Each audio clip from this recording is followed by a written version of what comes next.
Hello everyone, welcome back to our new mini blog. তোমরা সকলে কেমন আছো? আশা করছি সকলে খুবই ভালো আছো। তো আমরাও অনেক ভালো আছি। তো তোমরা হয়তো ভাবছো যে পার্সেলটার ভিতরে কি আছে। তো আমিও না খুব এক্সাইটেড আছি। জানি না কেমন, মানে ভালো এসছে কি খারাপ এসছে। কেননা অনলাইন থেকে জিনিস আসলে মনের ভিতরে কেমন একটা যেন করে যে ভালো এসছে না দেও খারাপ এসছে। যাই হোক, মাকে তাড়াতাড়ি করে বললাম যে মা তুমি তাড়াতাড়ি করে ওপেন করে দেখো যে ভালো এসছে কি না। তো মা সেটা খুললেই দেখছে যে কেমন এসছে। তো এটা ছিল একটা শাড়ি, মায়ের জন্য একটা শাড়ি অর্ডার করেছিলাম অনলাইনে। তো দেখতে পাচ্ছ কী শাড়ি। তো শাড়িটা খুবই সুন্দর এসছে। তো মা দেখছিল যে ব্লাউজ পিস আছে কি না। হ্যাঁ, এর ভিতরে ব্লাউজ পিস আছে। তো আমি বলছিলাম যে মা ব্লাউজ পিসটা খুলে দেখো।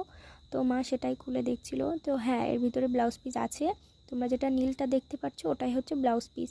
তো ওটা একদম পুরো সিম্পল ছিল ব্লাউজ পিসটা, কোনো হাতায় কোনো ডিজাইনই ছিল না। মানে সিম্পল ব্লাউজ না ভালো লাগে না, একটু হাতায় যদি কোনো ডিজাইন হয় তাহলে সুন্দর লাগে।